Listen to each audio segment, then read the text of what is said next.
The biggest takeaway from Trump's efforts to silence Jimmy Kimmel and Stephen Colbert is that corporate consolidation of the media makes censorship easy. Trump's threatening to revoke the broadcast licenses of networks that say mean things about him. When you have a network and you have evening shows and all they do is hit Trump, I would think maybe their license should be taken away. But as we've seen, he doesn't even need to follow through with that threat to silence criticism.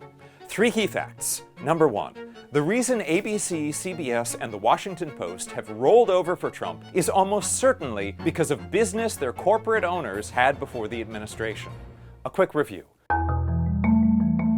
CBS's parent company, Paramount, was trying to merge with Skydance Media. The merger required FCC approval. During the FCC review, which started before Trump was president, Trump publicly called for CBS to fire Stephen Colbert, and also filed what most legal experts agreed was a frivolous lawsuit against CBS's 60 Minutes. After Trump took office and put Project 2025 author Brendan Carr in charge of the FCC, the government's review of the merger seemed to stall for 6 months. But surprise, surprise! Just 1 week after CBS announced Colbert's cancellation, and just 2 days after Paramount paid $16 million to Trump's library slush fund to settle the 60 Minutes suit, Trump's FCC finally gave the deal the green light. CBS claims canceling Colbert was strictly a business decision that had nothing to do with Trump. But that's hard to believe, given that Colbert has the top-rated late-night show, and that Trump immediately boasted on Truth Social that he hoped he, quote, played a major part in canceling Colbert.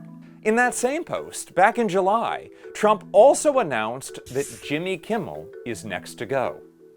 Meanwhile, CBS has been bending over so far backwards to stay on Trump's good side that 60 Minutes executive producer Bill Owens quit after 37 years with the network because he no longer felt he could independently report the news. Now, on to the wonderful world of Disney. Trump also filed a lawsuit against ABC that was also described as frivolous. But instead of fighting it, ABC's parent company, Disney, also agreed to pay out $16 million.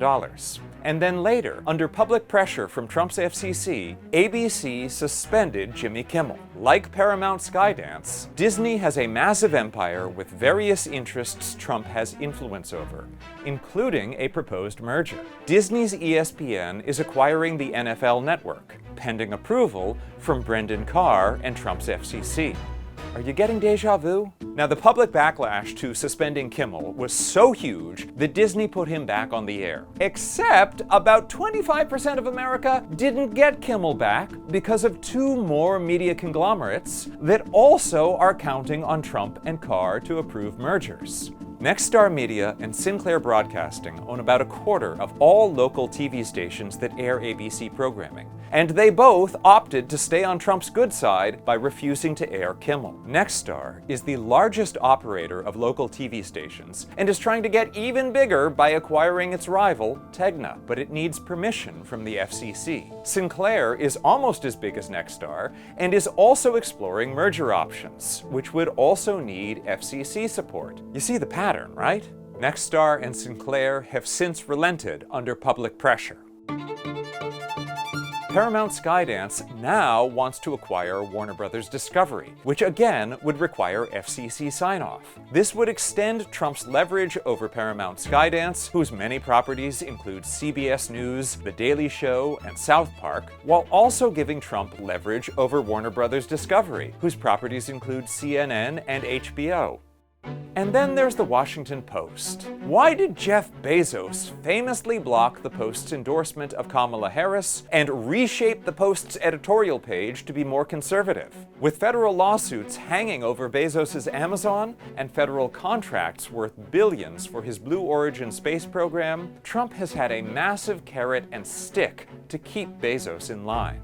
The irony is that these corporations want to get bigger because they think it makes them more powerful. And in some ways it does. As corporations get bigger, they can charge their customers more because consumers have fewer other options. And they can pay their workers less and treat them worse because there are fewer rival employers. But at the same time, the bigger the corporations get, the more vulnerable they are to an authoritarian regime that wants to censor and control them.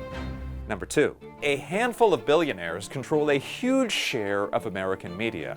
As Bernie Sanders recently highlighted, quote, "The wealthiest person in the world owns X. The second wealthiest person in the world, Larry Ellison, owns Paramount, including CBS, and will possibly now be taking over TikTok and CNN. Jeff Bezos owns The Washington Post and Twitch. Mark Zuckerberg owns both Facebook and Instagram. In fact, the top 5 richest men in the world are all media owners or executives. When we talk about oligarchy in America, it's not only income and wealth inequality, it's control over the media and what the American people are able to see, hear, and read." Number 3. People still have power. Disney felt the pain when streaming subscribers canceled en masse to protest the Kimmel suspension. The fact that Disney brought Kimmel back, even as Trump threatened new action against them, proves that American consumers are more powerful than Trump. But boycotts aren't enough. Americans need to demand aggressive antitrust enforcement to break up these giant media conglomerates so they aren't all controlled by a handful of billionaires or an aspiring dictator. I'm Allan Piper at apiper13 and Piperama. Follow Courier Newsroom for coverage that isn't beholden to giant corporate interests.